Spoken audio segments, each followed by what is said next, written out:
मध्य प्रदेश में आज सियासत का सुपर संडे है। मुख्यमंत्री शिवराज सिंह चौहान, सिंधिया और नरेंद्र सिंह तोमर के साथ साथ बीजेपी के नेता अलग अलग विधानसभा सीटों पर बीजेपी के लिए प्रचार में जुटे हैं। दूसरी ओर कांग्रेस के लिए पूर्व सीएम कमलनाथ चंबल इलाके में प्रचार में जुटे हैं।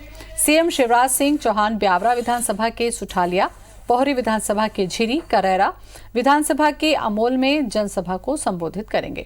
तो सिंधिया नेपानगर के दरियापुर, मानधाता के मूंदी, आगर के बीजानगरी, सांवेर के कंपेल और हाट पिपल्या के नेवरी में बीजेपी का प्रचार करेंगे। केंद्रीय मंत्री नरेंद्र सिंह तोमर सुमावली और जौरा विधानसभा क्षेत्र में प्रचार करेंगे, जबकि पूर्व सीएम कमलनाथ भिंड जिले के गोहद और ग्वालियर जिले के डबरा में सेक्टर मंडलम बूथ सेक्टर के पदाधिकारियों से संवाद और कार्यकर्ताओं के सम्मेलन में शामिल होंगे। तो उपचुनाव के लिए लगातार प्रचार चल रहा है और आज सुपर संडे है क्योंकि तमाम दिग्गज प्रचार में जुटे हैं।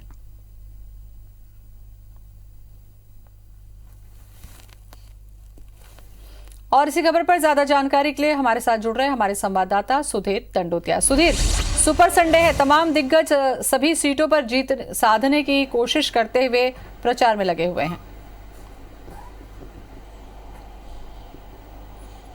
देखिए, बिल्कुल कहना होगा कि आज संडे के दिन जो है वो प्रचार में आक्रामकता काफ़ी ज़्यादा देखने को मिली है और मध्य प्रदेश की राजनीति में जो बड़े चेहरे हैं, कांग्रेस हो या बीजेपी, वो तमाम चेहरे आज अपने अपने जो पार्टी के प्रत्याशी उनके पक्ष में प्रचार करते हुए नजर आ रहे हैं।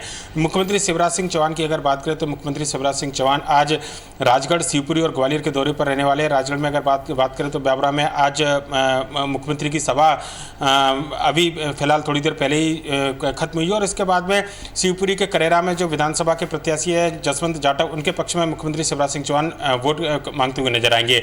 ग्वालियर दौरे पर भी बीजेपी के प्रत्याशी के पक्ष में वोट मांगेंगे। जहां तक पूर्व मुख्यमंत्री कमलनाथ की बात करें तो भिंड के गोहद में आज कांग्रेस के जो प्रत्याशी है उनके समर्थन में कमलनाथ की सभा है। इसके बाद में डबरा में भी पूर्व मुख्यमंत्री कमलनाथ को सभा लेनी है और मंडल और जो बूथ स्तर के जो कार्यकर्ता और पदाधिकारी हैं उनके साथ में भी बैठक बुलाई गई है। बीजेपी प्रदेश अध्यक्ष की बात करें तो मुरैना जिले की 3 विधानसभा की सीटों पर उनका आज प्रचार का कार्यक्रम है। जौरा, इसके अलावा जौरा के चिन्नौनी, इसके अलावा सुमावली, साथ ही साथ अगर बात करें तो दिबनी विधानसभा के रानपुर में आज उनकी आम सभा है, जहां पर वो न केवल आम सभा को संबोधित करेंगे बल्कि कार्यकर्ताओं के साथ में बैठक लेकर वहां के बूथ स्तर की जो तैयारियां हैं उसका भी जायजा लिया जाएगा।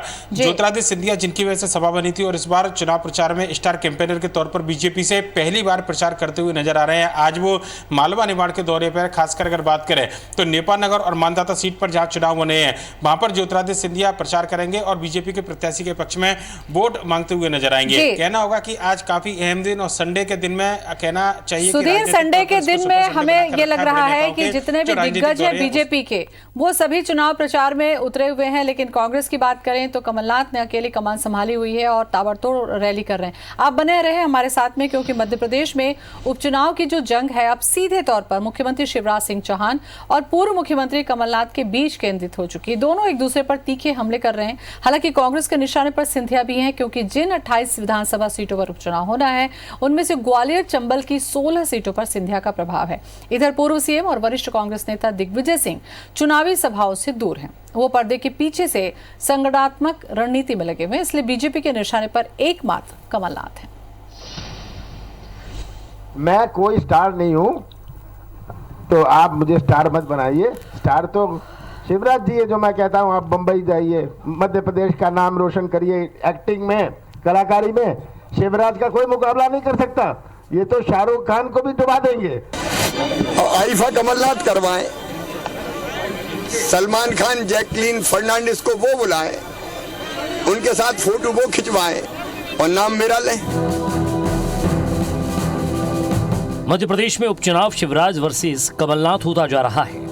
चुनावी दंगल में दोनों नेता एक दूसरे के निशाने पर हैं। बीजेपी की सियासत में शिव ज्योति एक्सप्रेस चली थी जिसमें सिंधिया फिलहाल पीछे नजर आ रहे हैं। बीजेपी की स्टार प्रचारकों की सूची में भी वो 10वें नंबर पर हैं।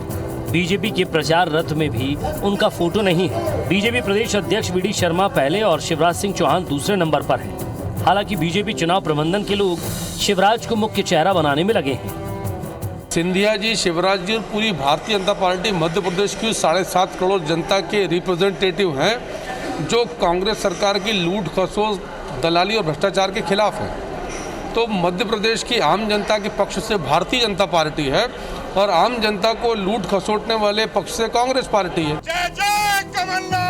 इधर कांग्रेस एकमात्र चेहरे कमलनाथ के नेतृत्व में चुनाव में आगे बढ़ गई है। कमलनाथ चुनाव प्रबंधन के साथ ही प्रत्याशियों के समर्थन में सभाएं कर रहे हैं। कमलनाथ ने इस बार नए नेताओं को जिम्मेदारी सौंपी है। दिग्विजय को पर्दे के पीछे रखा है। पार्टी की अंदरूनी रणनीति है कि कमलनाथ चुनाव में शिवराज के साथ सिंधिया को निशाने पर लेंगे, लेकिन दिग्विजय का फोकस सिंधिया और उनकी टीम पर रहेगा। दिग्विजय ही पार्टी नेताओं और कार्यकर्ताओं के बीच समन्वय बनाएंगे, नाराज नेताओं से बात करेंगे। दिग्विजय सिंह समूह बैठक के साथ साथ घर घर जाएंगे। दिग्विजय सिंह की भूमिका है भाजपा को हराओ, दल बदलुओं को हराओ और फिर से जय जय कमलनाथ करते हुए उन्हें मुख्यमंत्री बनाओ। बीजेपी ने उपचुनाव में शिवराज हेतु विश्वास का नारा भी दिया है। सोशल मीडिया पर मैं भी शिवराज को ट्रेंड कराया। ग्वालियर चंबल में कांग्रेस ने सिंधिया को गद्दार के रूप में पेश किया है। संघ बीजेपी के पुराने नेता भी शिवराज के नेतृत्व पर सहमत हैं, लेकिन सिंधिया पर असहमत। बीजेपी मान रही है कि जनता में शिवराज की स्वीकार्यता है, लिहाजा वो कोई रिस्क नहीं लेना चाहती है। सुधीर दंडोतिया, IBC 24, भोपाल। और इसी पर ज्यादा जानकारी के लिए हमारे साथ सुधीर दंडोतिया हमारे भोपाल न्यूज रूम से बने हुए हैं। सुधीर, वैसे तो चुनाव होते हैं, लेकिन इस बार जो उपचुनाव हो रहा है इसका रंग ही कुछ निराला है। एक तो दल बदल की वजह से ये उपचुनाव हो रहा है। ऐसे में दल बदल होने के साथ साथ इधर कमलनाथ जो है वो अकेले दिखाई दे रहे हैं और सारा ताबड़तोड़ जो प्रचार शिवराज सिंह चौहान करते दिख रहे हैं। तो ऐसा लगता है कि आपस में ही इन लोगों का वार प्रतिवार चल रहा है। देखिए, बिल्कुल ज्योति, अगर बात की है तो मध्य प्रदेश में जिस तरीके से सरकार बनी दल बदल के कारण सबसे बड़ा मुद्दा भी चुनाव में यही था और यही वजह थी कि इस बार माना जा रहा था कि शायद चुनाव के में जैसे जैसे चुनाव नजदीक आएंगे जो मुख्य लड़ाई है वो ज्योतिरादित्य सिंधिया के चेहरे के इर्द गिर्द होगी, क्योंकि इस सरकार को बनाने में और पिछली सरकार को गिराने में जो सबसे बड़ी भूमिका थी वो ज्योतिरादित्य सिंधिया की थी। पर लेकिन बीजेपी के प्रचार कैंपेन से जैसे जैसे ज्योतिरादित्य सिंधिया को अलग किया जा रहा है, निश्चित तौर पर कहीं ना कहीं अब ये चुनाव जो है सीधे तौर पर वर्तमान मुख्यमंत्री शिवराज सिंह चौहान और पूर्व मुख्यमंत्री कमलनाथ के बीच में होता हुआ नजर आ रहा है। क्योंकि बड़े नेताओं की बात करें, खासकर कमलनाथ और शिवराज सिंह चौहान की बात करें, तो एक दूसरे पर आरोप प्रत्यारोप या एक दूसरे के निशाने पर केवल इन्हीं दोनों नेताओं को लिया जाता है। ज्योतिरादित्य सिंधिया का जिक्र कमलनाथ ने अपने भाषणों में बंद कर दिया है। वो स्थानीय स्तर पर जाकर उस प्रत्याशी की बात करती है जिसने कांग्रेस के साथ में पाला बदलकर बीजेपी की सरकार बनवाई थी और बड़े स्तर पर उन्होंने अब जाकर अपने भाषणों में इस जिक्र को बंद किया है। हालांकि शिवराज सिंह चौहान ज्योतिरादित्य सिंधिया का नाम जरूर लेते हैं, पर लेकिन उनके निशाने पर सीधे तौर पर कमलनाथ रहते हैं। पहले यह माना जा रहा था कि बीजेपी की ओर से इस बार चूंकि कई बड़े चेहरे चुनावी मैदान में है, प्रदेश अध्यक्ष BD शर्मा की बात करें ग्वालियर चंबल अंचल से आते हैं, नरेंद्र सिंह तोमर की बात करें ग्वालियर चंबल अंचल से आते हैं। ऐसे में माना जा रहा था कि बीजेपी एक चेहरे के बजाय कई चेहरों को सामने रखकर चुनाव लड़ेगी, जिसका फायदा कार्यकर्ता जनता के बीच में बीजेपी को मिले। पर लेकिन बीजेपी की जो कैंपेन की रणनीति है वो अब शिवराज सिंह चौहान के आसपास फोकस होती हुई नजर आ रही है। हमने देखा था कि किस तरीके से डिजिटल रथ जब रवाना हुए थे तो उसमें से ज्योतिरादित्य सिंधिया की फोटो गायब की गई थी, पोस्टरों से ज्योतिरादित्य सिंधिया नजर आए थे। इसके अलावा बीजेपी की उपचुनाव की जो टैगलाइन है शिवराज है तो विश्वास है, इसके इर्द गिर्द घूमती हुई नजर आ रही है। कांग्रेस ने जब शिवराज सिंह चौहान को भूखा नंगा बताया तो इसको बाकायदा एक कैंपेन के तौर पर बीजेपी ने प्रेजेंट किया। यह अपने आप को साफ दर्शाता है कि बीजेपी अब केवल शिवराज के चेहरे के भरोसे उपचुनाव में जाना चाहती है। वहीं पर कांग्रेस की ओर से पूरी कमान पूर्व मुख्यमंत्री कमलनाथ ने संभाली हुई है। चुनावी रणनीति की बात हो, चुनावी चेहरे की बात हो, पोस्टर बॉय की बात हो या फिर स्टार कैंपेनर के तौर पर हर विधानसभा के में 2 से 3 सवाल लेने की बात हो। एक चीज ये बड़ी देखने की बात है, अगर कमलनाथ शिवराज पर कोई व्यंग कसते हैं तो उसको वो उसी आधार पर पलटवार करते हैं, चाहे भूखे नंगे की बात हो जाए, चाहे साष्टांग प्रणाम करने की बात हो जाए। तो ऐसा लगता है कि वो बैठे ही हैं कि अगर कमलनाथ ने कुछ व्यंग किया तो उसको एक्सेप्ट करके उन्हीं की तरफ वापस वो फेंकने की कोशिश है। तो बिल्कुल लगता है कि दोनों के आपस में ही चल रही है। देखिए, निश्चित तौर पर कहीं ना कहीं प्रचार भाषण और जो आरोप प्रत्यारोप है वो निश्चित तौर पर दो नेताओं के इर्द गिर्द घूमता हुआ नजर आ रहा है जैसे जैसे चुनाव की तारीख नजदीक आ रही है। लिहाजा जो चुनाव माना जा रहा था कि कई चेहरों के बीच में हो सकता है ज्योतिरादित्य सिंधिया जिसके प्रमुख किरदार रहेंगे, इसके साथ में उनके साथ छोड़े हुए जो कांग्रेस छोड़ बीजेपी में शामिल हुए हैं पूर्व विधायक, उनके इर्द गिर्द स्थानीय स्तर पर चुनाव होगा। पर लेकिन भाषणों में और प्रचार में ये बिल्कुल भी नजर नहीं आ रहा है। लिहाजा कहना होगा कि मध्य प्रदेश के उपचुनाव ये किसी आम चुनाव की तर्ज पर दो चेहरों के बीच में लड़े जा रहे हैं, जिसमें बीजेपी की ओर से मुख्य किरदार मुख्यमंत्री शिवराज सिंह चौहान है और कांग्रेस की ओर से पोस्टर बॉय के साथ में स्टार प्रचारक पूर्व मुख्यमंत्री कमलनाथ है। बिल्कुल सुधीर, अगर हम बीजेपी की बात कर रहे हैं तो बीजेपी में जिस तरीके से शिवराज सिंह चौहान को आगे किया जा रहा है, आप ज्योतिरादित्य का भी जिक्र आपने किया है, लेकिन अगर कांग्रेस की हम बात करते हैं तो कांग्रेस में भी स्थिति कुछ बहुत अच्छी नहीं है। केवल कमलनाथ ही आपको देखिए हर जगह ताबड़तोड़ रैली और प्रचार करते दिख रहे हैं। दिग्विजय सिंह भी यहाँ पर गायब दिखाई दे रहे हैं और वही चीज़ यहाँ पे देखने को मिल रही है। देखिए, चुनावी प्रबंधन और चुनावी मैनेजमेंट की जिम्मेदारी दिग्विजय सिंह को मिली है। चुनाव आयोग में शिकायत करने की बात हो, नाराज कार्यकर्ताओं को मनाने की बात हो, बड़े पार्टी के जो सीनियर नेता अगर वो घर बैठे तो उनको बाहर निकालने की बात हो, पर्दे के पीछे रहकर दिग्विजय सिंह जो काम कर सकते हैं ये भूमिका उनको दी जा रही है। क्योंकि मध्य प्रदेश के अंदर दिग्विजय सिंह ने 2018 के चुनाव में साफ कहा था कि वो इस बार प्रचार नहीं करेंगे। उनके प्रचार करने से उनकी बेबाकी के चलते कहीं ना कहीं कांग्रेस को नुकसान होता है। लगभग इसी तरीके की रणनीति इस बार भी दिग्विजय सिंह ने अपनी स्वेच्छा से अपनाई है। क्योंकि जब पूर्व मुख्यमंत्री कमलनाथ से हमने बातचीत की थी, दिग्विजय सिंह से हमने बातचीत की थी, तो उनका साफ तौर पर कहना था कि चुनाव आयोग से लेकर तमाम जो बैठकें या फिर पर्दे के पीछे की भूमिका जो होती है वो दिग्विजय सिंह ने खुद के लिए तय की है। निश्चित तौर पर इस चुनाव में अगर कहीं कांग्रेस के अनुकूल परिणाम नहीं आते हैं तो शायद दिग्विजय सिंह ये नहीं चाहते कि ठीक रहा उनके सर पर फोड़ा जाए, लिहाजा दिग्विजय सिंह ने अपनी भूमिका को सीमित किया है। वहीं पर कमलनाथ की बात करें तो पिछले 1.25 साल का जो कार्यकाल था जिसके कई सारी उपलब्धियां कमलनाथ सरकार गिनाती है, चाहे वो आईफा अवार्ड कराने की बात हो या वर्ल्ड इकोनॉमी फोरम पर मध्य प्रदेश के ब्रांडिंग की बात हो, मध्य प्रदेश के अंदर इन्वेस्टर मीट की बात हो, या फिर स्किल डेवलपमेंट को लेकर सरकार के द्वारा जो काम चलाए गए थे, और कर्ज माफी एक जो सबसे बड़ा मुद्दा था जिसमें कहा गया कि 6 लाख से ज्यादा किसानों का कर्ज माफ किया जा चुका है, 26 लाख से ज्यादा किसानों का कर्ज माफ किया जा चुका है।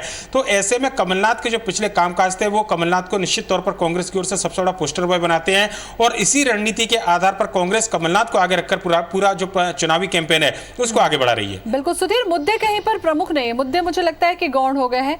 प्रमुख मुद्दा यही है कि दल बदल है, आपने धोखा दिया, आपने गद्दारी की, बस इसी के इर्द गिर्द ही घूम रहा। ना विकास की बात होती है, ना किसी क्षेत्र विशेष की समस्याओं को उठाया जाता है। ऐसा लगता है कि उपचुनाव में दल बदल, दल बदलू, गद्दार, इन्हीं शब्दों के इस्तेमाल के जरिए नैया पार लगाने की कोशिश में है पार्टी।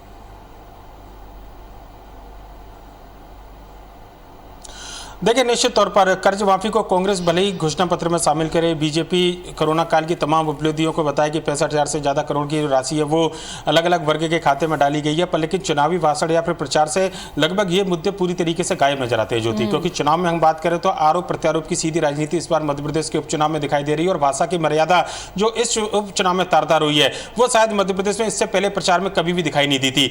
दल बदल एक सबसे बड़ा मुद्दा है जिसको गद्दार पहले वर्सेस वफादार बताया गया था। उसके बाद में कल हमने देखा था कि दिग्विजय सिंह ने गद्दार रेड कार्ड भी तैयार किया जिसके खिलाफ बीजेपी चुनाव मैदान में गई थी। यानी कि कहना होगा कि सबसे बड़ा मुद्दा मध्य प्रदेश के अंदर अगर कोई है तो वो दल बदल का मुद्दा है। कांग्रेस सीधे तौर पर आरोप लगा रही है कि वोट की सरकार को नोटों से गिराने की कोशिश की गई थी। बीजेपी का आरोप है कि पिछले 15 महीने का जो कुशासन था, जो अनदेखी की गई थी कांग्रेस के अंदर ही विधायकों की, उसकी वजह से ये नौबत आई है। तो तमाम आरोप प्रत्यारोप जो है वो कहीं ना कहीं इसी मुद्दे के इर्द गिर्द नजर आते हैं और जनता के बीच में भी एक सबसे बड़ा जो फैक्टर है इस चुनाव का वो दल बदल का मुद्दा है। अब जनता को यह तय करना है कि प्रदेश के अंदर सरकार जो बदली, क्या वो ठीक फैसला था बीजेपी का या फिर कांग्रेस की सरकार को गिराया गया था, ये कांग्रेस के लिए है। सुधीर, उससे तो जनता को सोचना ही पड़ेगा कि क्या वास्तव में जो दल बदल था उसी आधार पर उनको देना है या वास्तव में समस्याएं थी जिसको लेकर उन्हें अपने लिए फिर से एक बार सरकार या नेता चुनना होगा। बहुत बहुत शुक्रिया आपका तमाम जानकारी के लिए।